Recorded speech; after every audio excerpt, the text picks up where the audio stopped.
Hey, I'm Sophia, and when I was a kid, me and my family always took trips to the beach.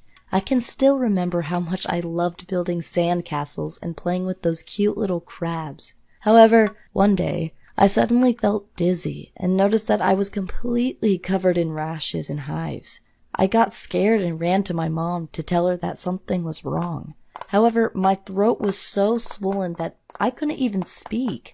My parents saw that I was suffocating and rushed me to the hospital. Luckily, the doctors were able to save my life. But a few hours later, I got diagnosed with solar urticaria, or sun allergy. It means that whenever UV light rays hit my skin, I get rashes that burn like fire. To make things worse, my sun allergy is so extreme that I can't leave the house unless it's nighttime, or unless I'm wearing a big sweatshirt that covers all of my skin.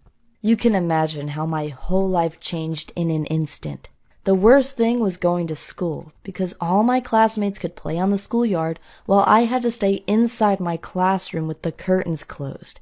I felt so lonely, and I couldn't even go to the cafeteria to eat with my classmates because it had such big windows and no curtains. Suddenly, I was a complete loner without friends. I guess that's why I hated school, but life at home wasn't perfect either. I had to spend a lot of time with my evil brother. We hated each other, and he always told me that my sun allergy was ruining our family because we couldn't go camping or go to the beach anymore. I also had nightmares where I tried to run away from the sun, but it would follow me into our basement. Once the sun rays hit me, rashes would form on my arms, with blue slime coming out of them, and then I would slowly melt like a snowman on a beach. But most of the time I spent laying in bed crying and wondering if any guy would ever be willing to date a misfit like me. I was about to give up on life, but then my brother had his 13th birthday.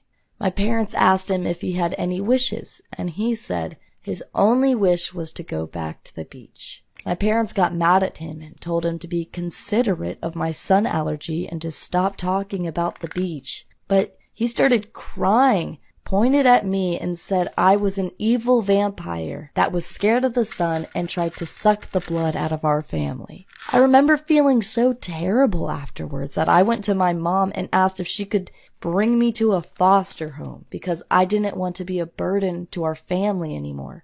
Luckily, I have the greatest mom in the world, and she said that she would never ever leave me because she just loves me too much. I guess that's exactly what I needed to hear. Because the next day, I decided once and for all to stop being a victim of my sun allergy and to finally take control of my life again.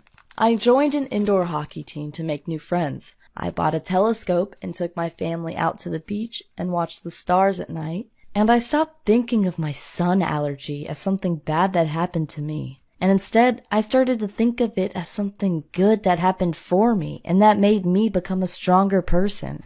Now I'm in college and people here are much more understanding. Some even think it's cool that I have a sun allergy. And there was one cute guy who approached me and said he always wanted to date a good-looking vampire like me. And I've also decided that if I should ever get married, that it will be during a solar eclipse, because that would be so romantic. I guess it sounds crazy, but at this point in my life, I'm truly grateful for my sun allergy. It taught me that the events in our lives don't control us, but that it's all about how we react to those events.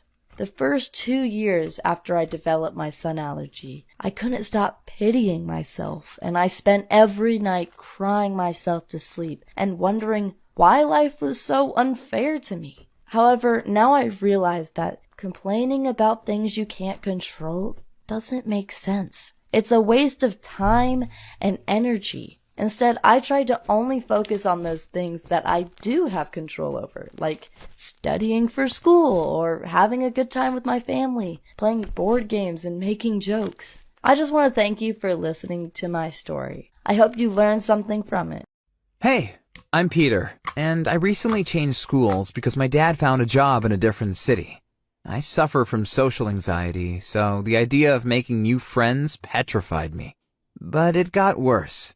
My new school based 50% of their grades on oral participation. Before, I had always been an honor student with top grades all my life because I wanted to go to an elite university someday. But there was no way I'd be able to talk in front of my class. And because I didn't want to become one of the bad students, I came up with a plan. On my first day at my new school, I took in a letter which read, "I'm Peter. I have mutism and several problems with my hearing." I gave it to the teacher, and after he read it, he asked, "Can you hear me?" Of course, I could hear him perfectly, but I acted like I didn't understand him.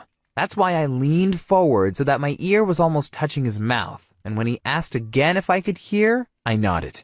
Then he gestured to me to sit down right at the front. I was so nervous, my heart was almost jumping out of my chest. But it was worth it. Everyone believed I was mute and deaf.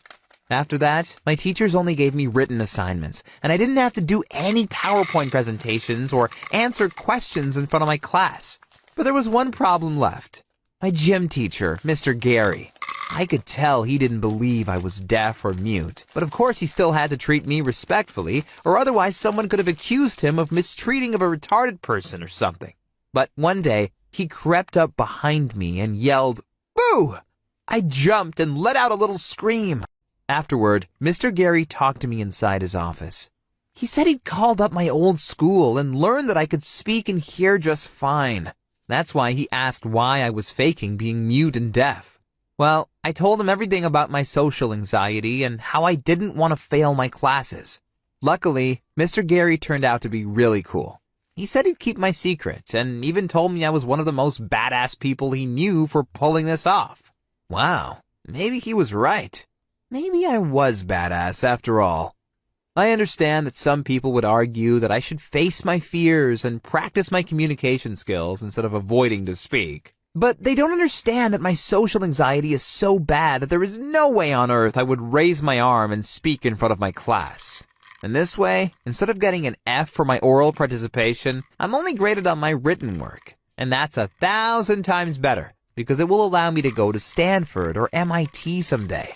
And pretending to be mute and deaf isn't easy either. Imagine someone makes a really funny joke in your class, and you have to hold back laughter. It sucks, and it makes you feel very isolated. Especially because I can't talk to the other kids in school, because I can't risk them telling the teachers that I'm only pretending. But there is one boy who I trusted enough to tell him my secret. You should have seen his face when I told him I could speak perfectly well.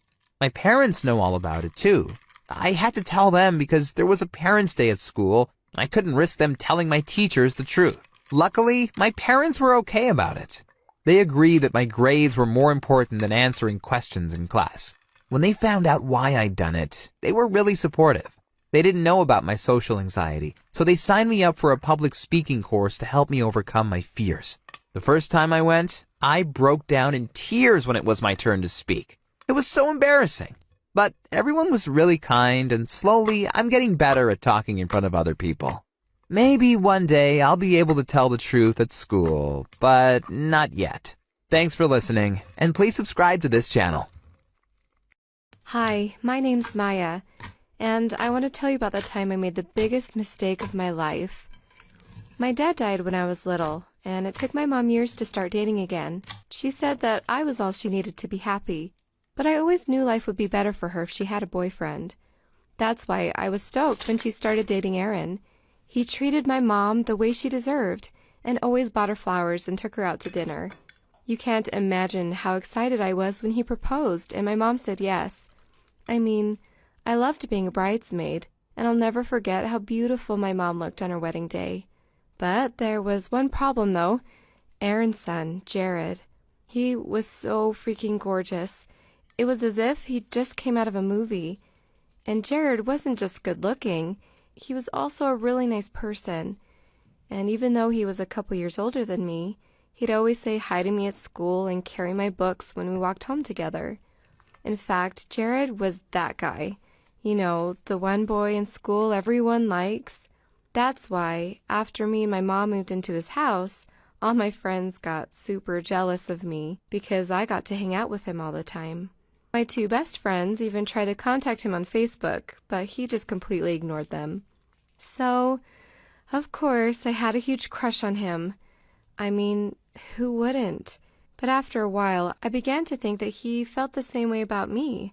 I mean, there was no other reason why he'd be so nice to me. But if he liked me, why wouldn't he tell me so? Well, I thought he was just too shy, and that's why I decided to make the first move. I waited until our parents left the house to go on a date night, and then I asked Jared if he wanted to watch a movie with me. He said yes, and we made some popcorn and sat down on the couch together. I don't remember what movie we watched, but as we ate the popcorn, our hands kept touching each other, and I knew I had to do something, so I just turned to him and kissed him. I can still remember his face and how shocked he looked. He immediately pushed me away, telling me to get off, and when I tried to explain that I thought he liked me, he laughed and said I was just a silly little girl. He also said he'd only been nice to me because his dad asked him to, but he'd never be interested in a 14-year-old girl like me. I didn't know what to say, so I just started crying and ran to my room. I've never felt more ashamed in my life, and I felt like I had ruined everything. Luckily for me, Jared didn't tell anyone what I'd done, but still, things were never the same between us. When we were on our own in the house, we both stayed in our rooms avoiding each other, and he even stopped saying hi to me at school. The worst part was that we lived in the same house, so I couldn't just avoid him. That's why every time I saw him, I remembered what an idiot I'd been. I wish I'd never tried to kiss my own stepbrother. Have you ever fallen in love with the wrong person? Tell us your story in the comments and share this video with all your friends. It tasted gross, but Mom gave me some more water and told me to go watch TV. I felt like puking, but I was too afraid of what Mom would do, so I held it down. A few weeks later, I was watching cartoons when my stomach started to ache. It was the worst pain I had ever felt, and I begged my mom to do something. But she just told me to stop being a baby.